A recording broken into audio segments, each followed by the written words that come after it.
जय हिंद विद्यार्थी, आप सब कैसे हैं। उम्मीद करते हैं आप स्वस्थ होंगे और अपने जीवन में मस्त होंगे। विद्यार्थी, हम लोग का सिर्फ एक ही टारगेट है। सभी लोग बताइए हम लोग का टारगेट क्या है, अपने अपनी कॉपी में ज़रूर लिखेंगे। हम लोग का सिर्फ एक ही टारगेट है मेरे प्यारे मित्र, 70/70। कितना? 70/70।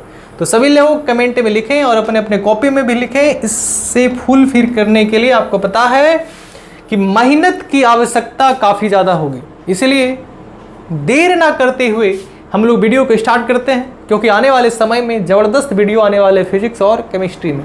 तो अपने दोस्तों के साथ, मित्रों के साथ, संबंधियों के साथ, सभी के साथ ज़रूर शेयर करें। तो आइए फर्स्ट क्वेश्चन ध्यानपूर्वक देखेंगे क्या पूछा गया है। ये क्वेश्चन काफ़ी ज़्यादा इंपॉर्टेंट है, ध्यानपूर्वक सीखेंगे, समझेंगे। फर्स्ट क्वेश्चन आपके स्क्रीन पे है और पूछा जा रहा है कि बिंदुवत स्रोत से चलने वाली प्रकाश की किरणें परावर्तन के पश्चात, परावर्तन के बाद परस्पर समांतर हो सकती है। बताओ ऐसा कौन सा दर्पण है जिससे किरण समांतर हो सकती है, और वो स्रोत होना चाहिए बिंदुवत स्रोत। इसका सिर्फ एक ही आंसर हो सकता है, अवतल दर्पण। तो आप लोग इस क्वेश्चन को जरूर याद रखेंगे, क्वेश्चन काफ़ी ज़्यादा इंपॉर्टेंट है। चलिए नेक्स्ट क्वेश्चन की ओर बढ़ते हैं, देखते हैं नेक्स्ट क्वेश्चन क्या है। ये भी क्वेश्चन काफ़ी ज़्यादा इंपॉर्टेंट है। पूछा जा रहा है कि एक पिन छिद्र कैमरा, जिसको इंग्लिश में बोलते हैं पिन होल कैमरा, किस सिद्धांत पर कार्य करता है। इसका एक ही राइट आंसर होगा, प्रकाश के रेखीय प्रसारण पे। ये हमारा हो ही नहीं सकता, ये हमारा हो ही नहीं सकता, ये हमारा हो ही नहीं सकता। तो आप याद रखेंगे कि पिन छिद्र कैमरा प्रकाश के रेखीय प्रसारण के सिद्धांत पे कार्य करता है। चलिए नेक्स्ट क्वेश्चन की ओर बढ़ते हैं, और नेक्स्ट क्वेश्चन आप लोग को आंसर पता होगा।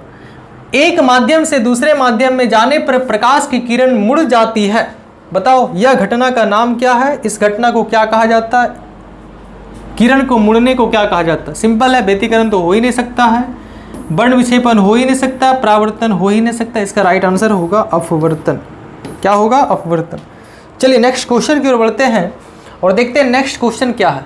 ये क्वेश्चन काफ़ी ज़्यादा इंपॉर्टेंट है, ध्यानपूर्वक सीखेंगे, समझेंगे। क्या बोला जा रहा है कि जब एक वर्णीय प्रकाश निर्वात से किसी पदार्थिक माध्यम में जाता है तो प्रकाश पुंज का कौन सा अभिलाक्षणिक गुण नहीं बदलता। बताइए, जब प्रकाश की किरण एक माध्यम से दूसरे माध्यम में जाता है तो वह कौन सा गुण नहीं बदलता है।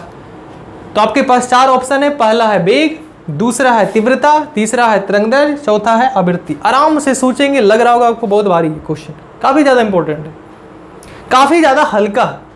आपको पता है कि जब लाइट एक माध्यम से दूसरे माध्यम में जाता है तो वेग बदल जाता है। क्यों भाई? क्योंकि आप लोग जानते हैं निर्वात में प्रकाश की चाल 3 लाख होता है, पानी में 2,25,000 होता है और कांच में 2 लाख होता है। इसका मतलब माध्यम बदलने पर प्रकाश का वेग बदलता है।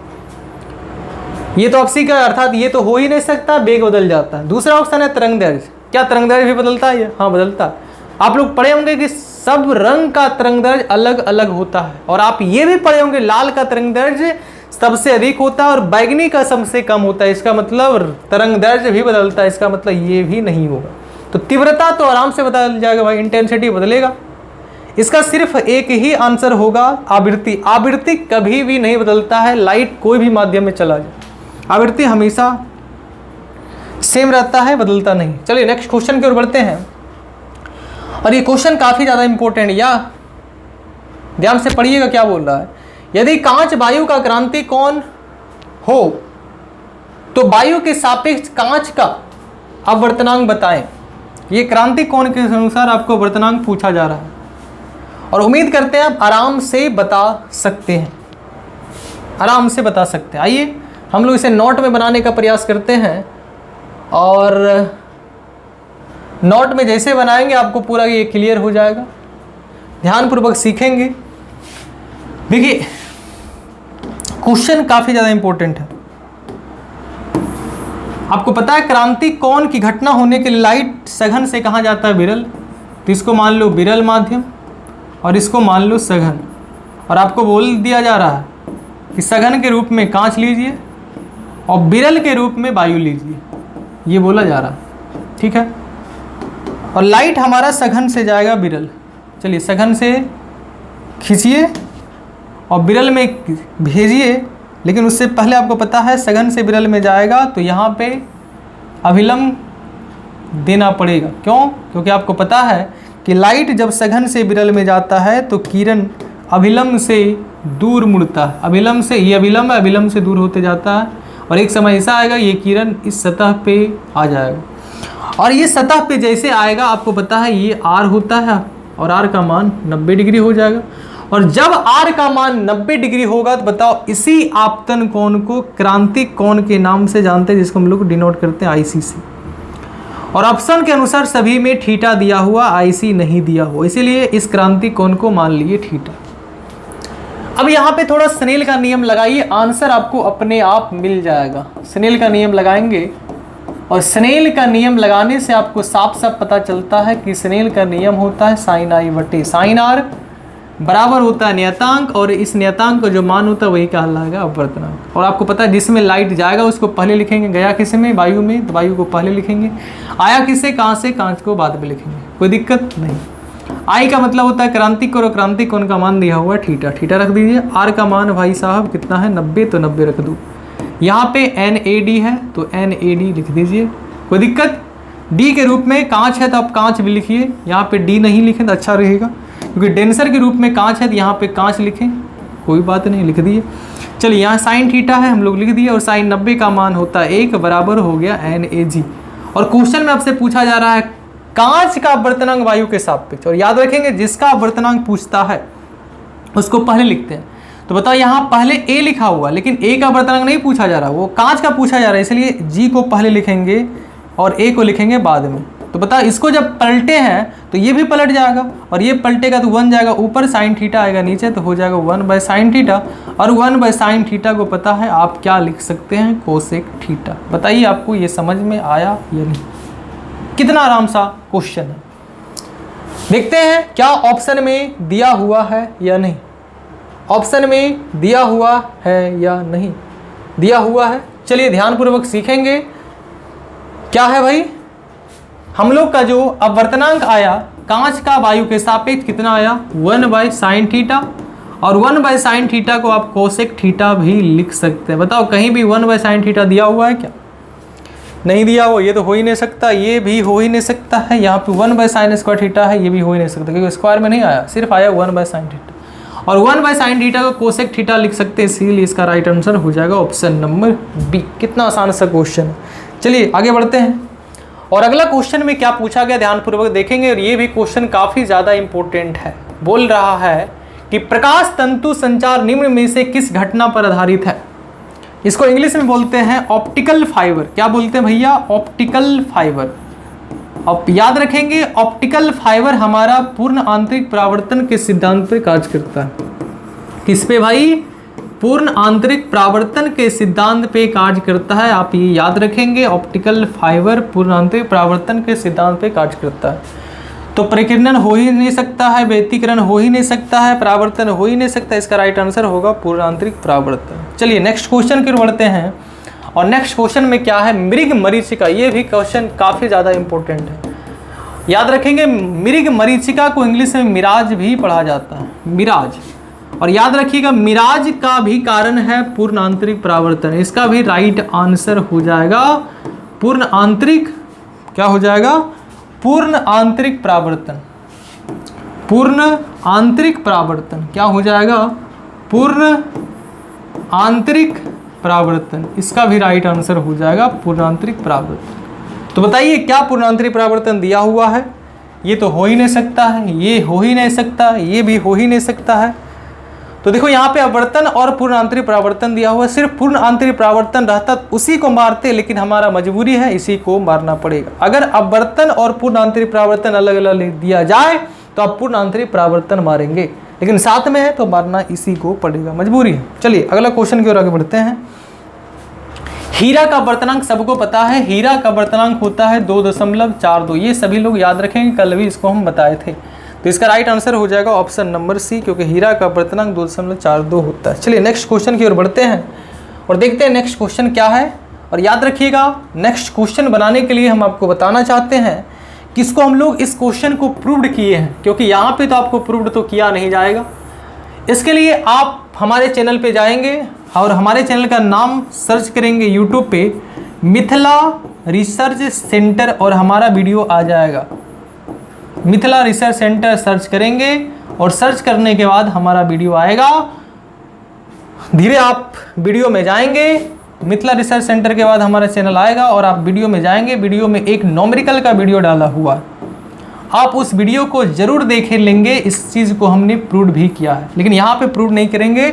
यहाँ पे सिर्फ आपको बताएंगे कि उत्तल लेंस को पानी में डुबाएंगे तो क्या होगा। तो याद रखिएगा, उत्तल लेंस का आवर्तनांक 1.5 और जिस पानी में डुबाया गया उसका आवर्तनांक 1.33 है। अगर इससे इसका आवर्तनांक कम रहेगा तो ये बिहेव करेगा उत्तल लेंस की तरह ही बिहेव करेगा। किसके जैसा बिहेव करेगा? उत्तल लेंस की तरह। अगर जिस पानी में डुबाया जाता उसका आवर्तनांक इससे अधिक होता इसका, तो याद रखना यही उत्तल लेंस अवतल लेंस की तरह बिहेव करता। किसके जैसा बिहेव करता? अवतल लेंस की तरह। लेकिन समस्या ये है कि इसका आवर्तनांक कम है जिसमें डुबाया गया, इसलिए याद रखेंगे इसका राइट आंसर हो जाएगा उत्तल लेंस की तरह ही बिहेव करेगा। हमने इसको प्रूव्ड किया। अगर इसको प्रूव्ड करना चाहते हैं कि आप इसे अच्छे तरीके से सीखेंगे तो आप हमारे चैनल पे जाएंगे, Mithila research centre YouTube channel, और वहाँ पे सर्च मारेंगे, वीडियो में आएगा न्यूमेरिकल का वीडियो, तो आप उसे ज़रूर देख लें। चलिए अगला क्वेश्चन की ओर आगे बढ़ते हैं। और अगला क्वेश्चन क्या है, आप इसे ध्यानपूर्वक सीखेंगे। दो लेंस जिनकी क्षमताएं -5 डायोप्टर और +5 डायोप्टर, तो संपर्कित संयुक्त करने पर समायोजन की फोकस दूरी कितना है? बताओ, एक लेंस की क्षमता दिया हुआ -5 डायोप्टर, तो P1 बराबर है -5 डायोप्टर और P2 बराबर है +5 डायोप्टर। इन दोनों को संपर्क किया और संपर्क करने से बताओ इसका जो फॉर्मूला बनता है P बराबर P1 + P2। अब बताओ P1 का मान है -5 डायोप्टर और P2 का मान है +5 डायोप्टर। बताओ 5 से 5 खत्म, इसका राइट आंसर बताओ हो जाएगा 0। लेकिन समस्या ये है कि फोकस दूरी पूछा गया, तो बताओ P का फॉर्मूला होता है 1/f, तो बताओ F का फॉर्मूला हो जाएगा 1/p, और P का मान बताओ कितना दिया हुआ 0, और 0 में किसी संख्या से भागा देंगे तो इसका मान इन्फिनाइट आएगा, जो कि ऑप्शन में कहीं है भी नहीं। तो बताइए क्या हो जाएगा इसका आंसर? इसका मतलब हमारा जो डाटा ही गलत दिया हुआ है न्यूमेरिकल में, ये जो डाटा देख रहा है ना, ये ही गलत दिया हुआ है। आप इसे सुधार लेंगे तभी ये हमारा आंसर आएगा। हमारा क्वेश्चन में डाटा ही गलत दिया हुआ है, आप इसे सुधारने का प्रयास करेंगे। कहाँ गलत है ध्यानपूर्वक देखेंगे। चलिए इसे सुधारते हैं और देखते हैं कि कहाँ गलत है, और उस गलती का हम लोग सामना करके आंसर ले आएंगे।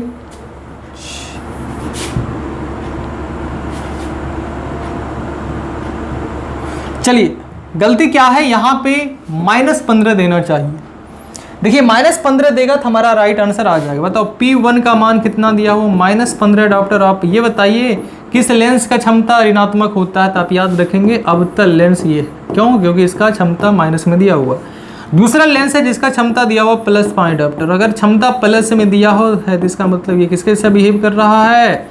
उत्तल लेंस की तरह। अब बताओ जब दोनों को संपर्कित करेंगे P बराबर हो जाएगा P1 + P2, और आपको पता है P1 का मान है -15 डायोप्टर और P2 का मान है +5 डायोप्टर, और घटाने के बाद बताओ कितना आ जाएगा? -10 डायोप्टर। बताओ जब दोनों को संपर्कित करेंगे भी तब भी हमारा वो दोनों लेंस अवतल लेंस की तरह ही व्यवहार करेगा, क्योंकि जोड़ने के बाद अभी भी इसका क्षमता माइनस में ही आ रहा है। इसका मतलब अब भी हमारा ये लेंस अवतल लेंस की तरह बिहेव करेगा। जब दोनों को ऐड भी कर देंगे तब भी हमारा यही लेंस के जैसा बिहेव करेगा। अब बताओ डायोप्टर का मात्रा मीटर इनवर्स भी होता है। बताओ इसको आप मीटर इनवर्स भी लिख सकते हैं या नहीं लिख सकते? लिख सकते हैं, लेकिन हमसे पूछा जा रहा है फोकस दूरी। तो बताओ P का फॉर्मूला आप लोग पढ़ेंगे 1/f, तो बताओ F का फॉर्मूला हो जाएगा 1/p, और बताओ P का मान कितना दिया हुआ है? -10 डायोप्टर। कितना दिया हुआ भाई लोग? -10 डायोप्टर। आप यहाँ पे रखेंगे -10 डायोप्टर। कितना? -10 डायोप्टर को आप मीटर इनवर्स भी लिख सकते हैं, और इस मीटर इनवर्स को ऊपर लेके जाएंगे तो सिर्फ मीटर लिखाएगा और बटे -10 लिखाएगा। अब बताओ क्या अपने मन से एक लगा सकते हैं? लगा सकते हैं। और आपको पता है 1 मीटर में होता है 100 सेंटीमीटर, और बटे -10 है। बताओ 10 कितना होगा? 100, अर्थात आ जाएगा -10 सेंटीमीटर। तो बताओ इसका राइट आंसर हो जाएगा ऑप्शन नंबर बी। डाटा गड़बड़ दिया हुआ था इसीलिए आंसर नहीं आया शुरुआत में, और डाटा आप सुधारेंगे तो आंसर आ जाएगा। तो कैसा लगा? कमेंट में ज़रूर बताएं। अगर अच्छा लगा वीडियो तो पसंद करें, लाइक करें, चैनल को सब्सक्राइब करें और याद रखेंगे कि आने वाले समय वीडियो ज़बरदस्त आने वाली है, तो देर किस बात की, लाल घंटा को दबाएं। तो मिलते हैं नेक्स्ट वीडियो के साथ। जय हिंद, नमस्कार।